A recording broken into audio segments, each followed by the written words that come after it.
Okay, uyu munsi noneho ndagarutse nzanye iki kibazo kivuga ngo ese wigeze kwibagirwa nimero ya telefone nshya ukibuka iya kera wigeze kuba uri gukoresha, cyangwa se ukiga indirimbo uyu munsi wamara kuyiga ugahita wibagirwa indirimbo wari uzi?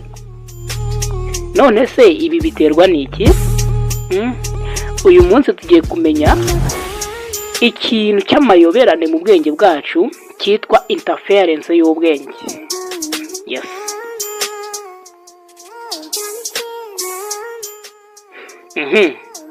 Ikintu cya mbere rero ngiye kubabwira ibintu tugiye kurebera hamwe muri iyi video. Turaza kureba icya mbere mu byigwa tugiye kwiga uyu munsi. Mwicare mwige twige kuko tugiye kwiga ikintu cy'ingenzi.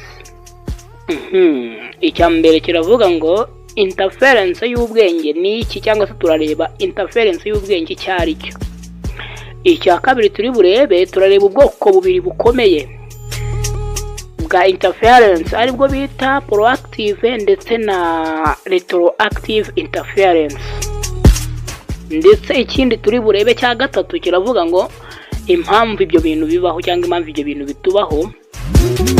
Icya kane ari nacyo turi busorezeho, uburyo bwo kubigabanya cyangwa se uburyo bwo kubyirinda no kubivura. Yes, nzajya mbarangira imiti, mwe mujye muza gusa kuri iyi channel. Sajya twiga ibintu byinshi kandi byiza. Reka dukomeze noneho sasa. Tugiye kureba ibisobanuro bya interference ubundi tumenye ngo ni iki. Ubundi interference cyangwa se niwumva interference y'ubwenge, ni igihe amakuru yacu yivanga, yaba aya kera twize mbere cyangwa se ibintu twabonye mbere cyangwa ibyo twize mbere bikivanga n'ibyo tubonye uwo munsi cyangwa se n'ibyo twize. Bituma dutakaza ubushobozi bwo kwibuka neza. Tekereza nkaho ufite amaradiyo abiri ubundi wowe, sibyo? Hanyuma noneho ayo maradiyo yegeranye cyane, hanyuma wazamura volume imwe, indi radiyo nayo ikagusakuriza. Urumva kandi ntabwo ziri kuvuga ibintu bimwe. Ese niyihe wakumva, niyihe utakumva? Niyihe wakibuka ibyo yavuze, niyihe utakibuka ibyo yavuze? Mushyire muri comment mumbwire ko byashoboka ko ibyo bintu byose ubyumvira rimwe. Radio ebyiri ziri kuvuga zikavuga cyane kandi ntizivuga ibintu bimwe. Wakumva iyihe? Ngaho mumbwire muri comment. Okay, twakomeje. Tugiye kurana noneho ubwoko bwa mbere bwa interference, aribwo bita proactive interference. Ubu bwoko rero bwitwa proactive, ikintu bivuze bisobanuye ko amakuru ya mbere cyangwa se amakuru wize kera. Urugero katwigire mu banyeshuri. Interference n'undi iyi video nyikoze kubwo abanyeshuri hagiye ujya wiga ibintu bikivanga sha.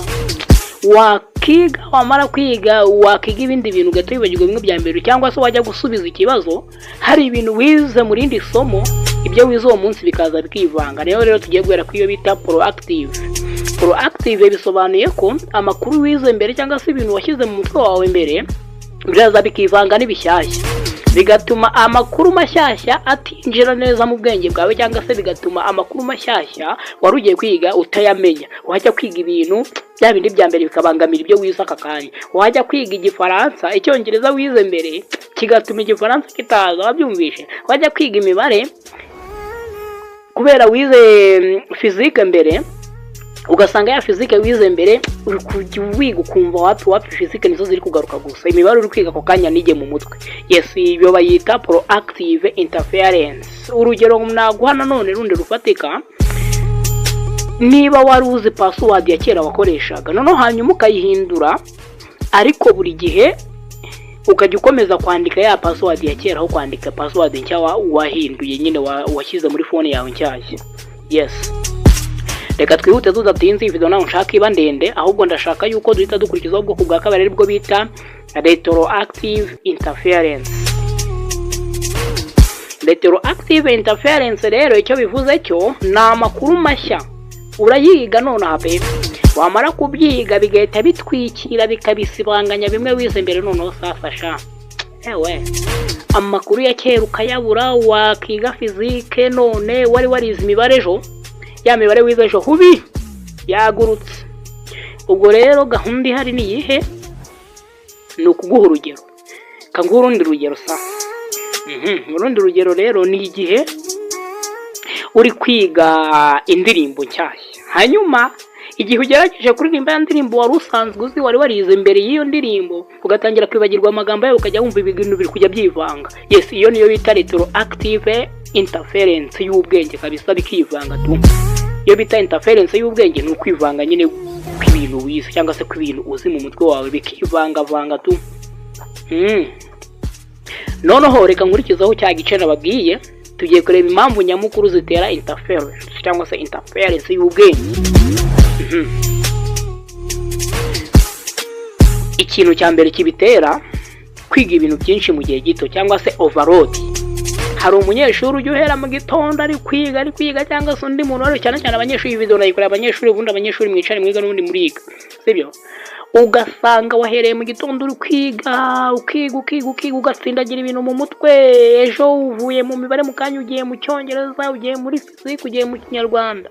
Ibyo bintu uri kwiga mu gihe gito gutyo ubivanga sha, ukuri kubivanga n'ubundi uzajya kubisubiza bize byivanze. Rero irinde kwiga ibintu byinshi mu gihe gito kugira ngo iyo interference itazaza. Ubwo kugira ngo upiramo n'uburyo bwo kubyinjiramo ndi buvugaho mu kanya neza, ariko ndajya mpita nkubwira ngo icyo kintu nyine kibitera ugomba kukirinda n'ubundi. Ikindi kintu kibitera rero kudasinzira bihagije sha, ukaryama amasaha makeya, ntusinzire neza kugira ngo, kuko iyo turyamye buriya amakuru ajya mu bwonko neza. Rero iyo udasinziye bihagije nabwo bishobora gutera kwivanga kw'amakuru cyangwa se kwivanga kw'ibintu biri mu bwenge bwawe. Nanone iyo ubonye ibintu bisa cyane, ikindi kintu kibitera amakuru wabonye mbere nayo wabonye uyu munsi bisa cyane, bifitanye isano cyane. Ibyo bintu rero iyo bifitanye isano nabyo bishobora gutuma ubivanga, kuko ntabwo wibuka iki na kiriya, ntabwo wibuka ngo kiriya ni iki ngiki gicanga iki gica. Iyo rero ibintu wize ibintu nabyo byenda gusa cyane cyangwa bifitanye isano nabyo birivanga, bitera interference. Ikindi kintu kibitera, hari icyo bita kubura uburyo bwo guhuza amakuru mu buryo busobanutse. Yes, ukabura uburyo yahuza neza bikanga.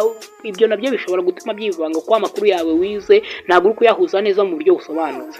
Yes, ndumva ngubwiye ibyo bintu uko aribyo bibitera. No sasa reka dukurikizaho video yacu, cyangwa se ku gice kikurikiraho cya video yacu kivuga ngo uburyo bwo kubyirinda cyangwa se kubigabanya ku buryo bigabanuka ndetse bikaba byanashira. Yes, icyambere cyangwa se tekinike uzakoresha bayita spacing effect. Icyo bita spacing effect, kwiga mu byiciro bitandukanye. To space, ubundi urabizi ko space ni ugushyiramo akanya, space ni akanya. None iyo uvuze spacing effect, wiga mu byiciro bitandukanye, ukagenda ushyiramo akanya. Niba none wize ugashyiramo akanya, ukabanza ukaruhuka neza, ugatekereza ku bintu wize, ukoza kongera kujya kwiga mu kanya wumva ko ibintu wabifasha. Aho ubundi iyo utabifashe ugahita uva mu isomo rimwe ukajya mu rindi, ukava ku kintu kimwe ukajya ku kindi sha, birivanga tu. Ikindi kintu nakubwiye, gusinzira bihagije nijoro, icyo kintu gituma wirinda icyo bita interference. Ikindi kintu cyiza uzakora, guhuza amakuru ukoresheje inkuru cyangwa amashusho. Ushobora kwiga ibintu ukaza gufata nk'ikintu ugakoresha amashusho, ubundi ibyo bintu ukagira gute ukabihuza. Iyo ubihuje rero sasa ugakoresha amashusho ugakoresha inkuru, ubifata kurushaho. Uzumva iyo umuntu akwigishije ari gukoresha inkuru aho byumva kure, cyangwa akavuga n'abantu bujya umva babwiriza ijambo ry'Imana, iyo bazanyemo inkuru mwese muhita mufashwa. Ako karagaciyemo katwikomereza. Kwigira mu buryo butandukanye, kwandika, kuvuga, gushushanya. Yes, wabyumvisha. Ikindi kintu ugomba gukora, ugomba kwigira mu buryo butandukanye, ukiga ushushanya, ukiga uvuga, ukiga unandika. Yes, yego, unandika tu. Yes, ndabakunda cyane. Ndabona tugiye kugera ku musozo w'iyi video yacu yari yes, close tuyishime. Yes, benshi mu muzi nka Timothy Clever, Modern Boy, Your Brother from Another Mother. Yes, ndabakunda cyane, ariko ndeka mbabwire rero akantu k'ingenzi.